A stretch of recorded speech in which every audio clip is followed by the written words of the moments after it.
warahmatullahi wabarakatuh. Halo teman-teman semuanya, selamat datang di podcast kami.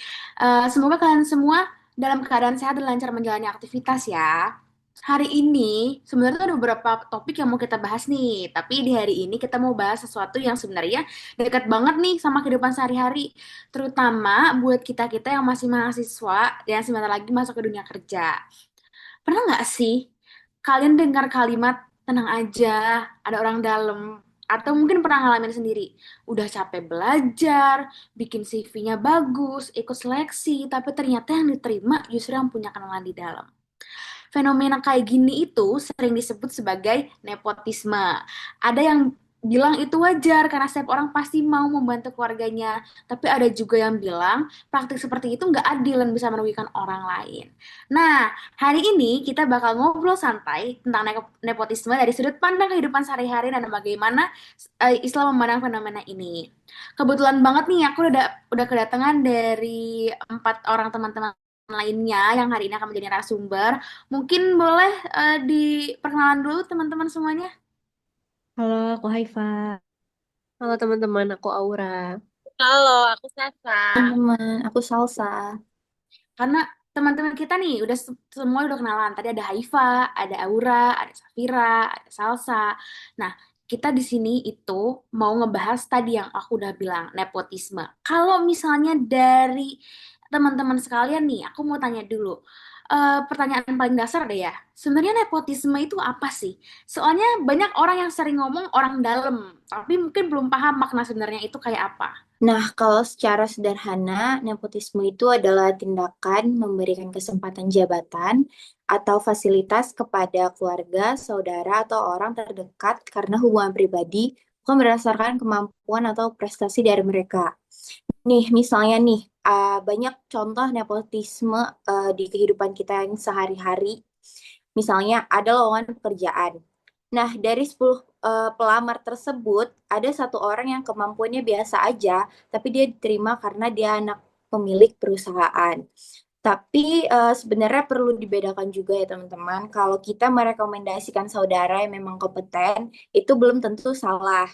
Yang menjadi masalah sekarang itu adalah ketika hubungan keluarga dijadikan alasan utama, sementara ada orang yang lain yang lebih layak mendapatkan posisi atau jabatan tersebut. Itu. Oh, nah ini menarik nih untuk jawabannya sendiri. Berarti sebenarnya nepotisme itu masalahnya ada pada keadilan dan profesionalisme ya? Betul, salsa. Nah, karena pada akhirnya setiap orang itu berhak mendapatkan kesempatan yang sama kan. Kalau semuanya kita itu bergantung pada koneksi, orang-orang yang punya kemampuan tapi tidak punya relasi itu bisa kehilangan kesempatan gak sih? Bener banget, bener banget. Sekarang aku mulailah makin paham soal nepotisme itu sendiri kayak gimana. Selanjutnya nih, aku ada lagi pertanyaan buat kalian semua.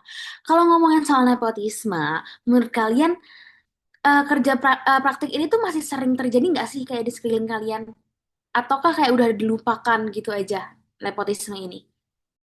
Nah, kalau menurut aku sih masih sering.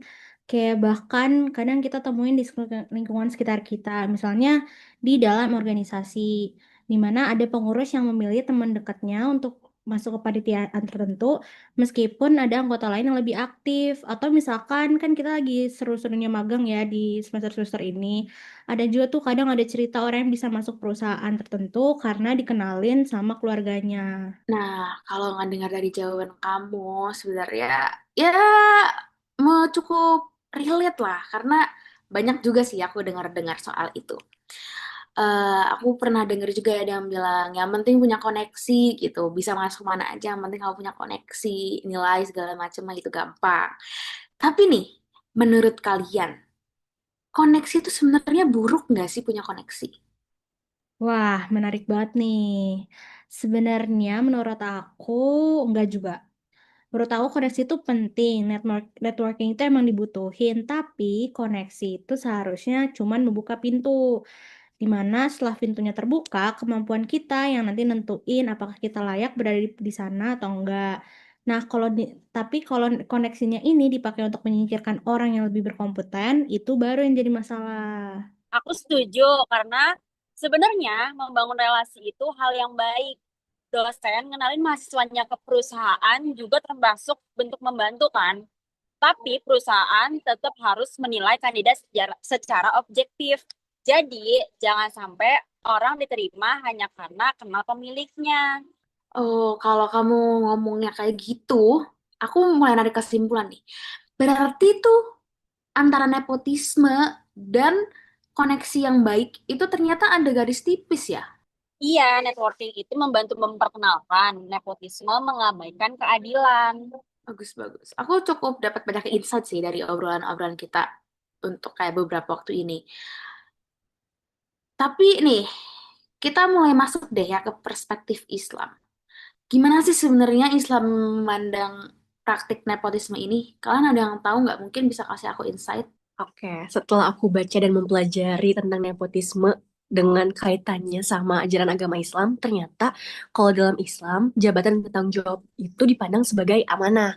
Jadi Allah itu berfirman dalam surat An-Nisa ayat 58 kalau nggak salah, yang intinya itu memerintahkan agar amanah tersebut diberikan kepada yang berhak menerimanya dan menetapkan hukumnya secara adil. Jadi maksudnya itu adalah seseorang yang diberikan tanggung jawab itu harus benar-benar orang yang mampu menjalankan.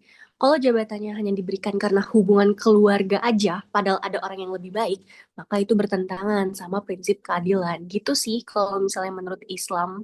Oh, berarti Islam itu sangat menekankan merit atau kemampuan seseorang ya? Iya, betul banget. Islam itu sangat amat mengajarkan keadilan dalam semua aspek kehidupan. Bahkan terhadap orang yang kita nggak suka pun itu diperintahkan tetap berlaku adil gitu. Jadi kalau kita punya kekuasaan lalu memanfaatkannya untuk kepentingan keluarga tanpa kita mempertimbangkan kemampuan, itu pasti akan termasuk ke dalam penyalahgunaan amanah. Kalau menurut Islam seperti itu. Nah, aku tuh juga pernah baca hadis yang menjelaskan bahwa ketika suatu urusan diserahkan kepada orang yang bukan ahlinya, maka tunggulah kehancurannya. Artinya kompetensi itu penting. Kalau orang yang tidak kompeten diberi posisi penting, dampaknya itu bisa dirasakan banyak orang yang bisa aja tuh merugikan orang-orang yang benar-benar ada di sekitar mereka gitu. Wah, menarik banget nih pembahasan ini. Karena sebetulnya aku nggak begitu paham juga, karena aku belum terlalu mendalami soal nepotisme ini kan. Tapi setelah mendengar pendapat kalian dan penjelasan kalian soal pandangan Islam terhadap nepotisme, aku mulai ketarik lah benang kesimpulannya. Terus nih selanjutnya, aku tuh penasaran, kan kalau misalnya satu hal itu pasti ada dampaknya ya. Kalau menurut kalian, dampak dari nepotisme ini apa sih sebenarnya? Nah, menurutku dampak pertama dari nepotisme ini adalah hilangnya kepercayaan masyarakat. Pastinya gara-gara, wah yang dipilih yang deket doang kan itu masyarakat langsung jadi mempertanyakan kan. Nah, terus misalnya masyarakat tahu bahwa penerimaan pegawai dilakukan karena kedekatan, lama-lama orang itu jadi berpikir juga nih bahwa usaha sekeras mungkin tuh nggak ada gunanya gitu. Selain itu, kualitas lembaga juga bisa menurun. Bayangin, kalau posisi strategis diisi oleh orang-orang yang nggak memiliki kemampuan yang memadai. Keputusan yang diambil bisa salah, produktivitas menurun, dan akhirnya merugikan banyak pihak. Nah, dampak lainnya itu kayak misalnya munculnya budaya malas berkompetisi.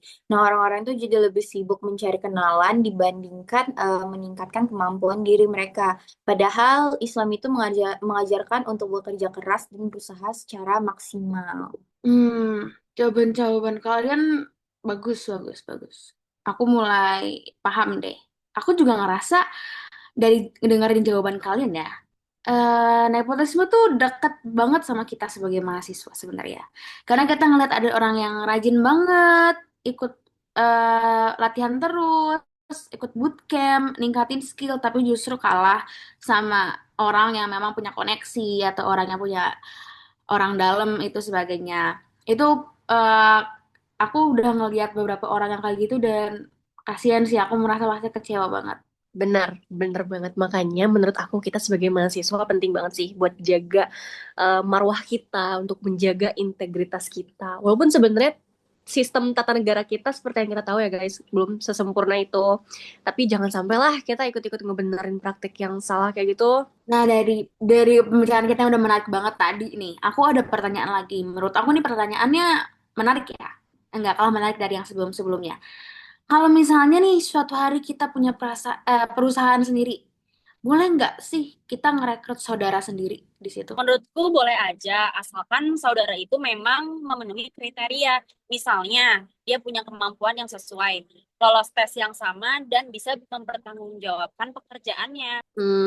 Kalau menurut Islam lagi, sebenarnya Islam nggak ngelarang kita untuk membantu keluarga sih. Justru kayak harus banget menjaga silaturahmi, dianjurkan banget. Tapi bantuan tersebut tuh nggak boleh menghilangkan hak seseorang. Jadi kalau kita tahu nih ada orang yang berkompeten dan ada kandidat yang jauh lebih baik, ya kenapa enggak untuk dipilih? Jangan sampai karena kita tahu dia keluarga kita, jadi kita harus milih dia gitu sebagai keluarga itu kan udah nggak adil masuknya. Nah, benar banget. Intinya tuh ukuran utama itu tetap kompetensi, bukan hanya kedekatan doang. Uh, aku akhirnya paham sih sama pandangan Islam terhadap nepotisme dan nepotisme itu seperti apa, dampaknya seperti apa. Ternyata bagi banyak orang nepotisme itu cukup merugikan ya, nggak cuma apa namanya, nggak cuma ngasih orang untuk kesempatan untuk bekerja, tapi juga bisa ngancurin orang lainnya. Dan menurut aku itu kayak pedang bermata dua deh menurut aku. Nah, kalau menurut kalian nih, kita kan Gen Z ya. Kita kan orang-orang bilang kita generasi revolusioner, generasi yang akan merubah masa depan segala macam. Sebagai Gen Z nih, apa sih yang bisa kita lakuin untuk hal ini menurut kalian? Wah, seru banget pertanyaannya karena kita sama-sama Gen Z dan kita lagi ngomongin hal ini dan maksudnya ini hal yang ada di kehidupan kita sekarang gitu. Kalau menurut aku sih pertama, pastinya kita harus fokus tingkatin di kualitas diri kita. Skill, pengalaman konversasi, komunikasi, semuanya tuh perlu diasah. Dan pastinya jangan terlalu bergantung pada jalan pintas. Itu sih yang paling penting. Kedua, kalau nanti kita punya jabatan atau posisi penting, kita harus berani membangun sistem yang transparan. Dan last but not least, kita harus sadar kalau jabatan itu sebenarnya amanah. Jadi setiap keputusan yang kita ambil itu akan dipertanggungjawabkan nantinya. Bukan kepada manusia, tapi juga kepada Allah. Uh, Menarik banget nih obrolan kita selama beberapa waktu tadi.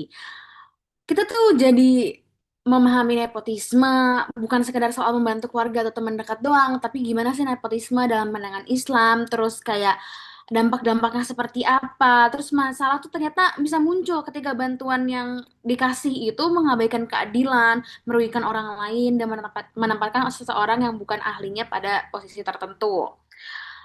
Ini juga bikin aku sadar, bikin aku paham bahwa Islam tuh mengajarkan bahwa amanah tuh harus diberikan kepada orang yang berhak menerimanya. Keadilan, profesionalisme, dan tanggung jawab merupakan nilai yang harus dijaga dalam kehidupan bermasyarakat. Itu adalah nilai-nilai yang aku dapat hari ini ketika aku ngobrol sama kalian.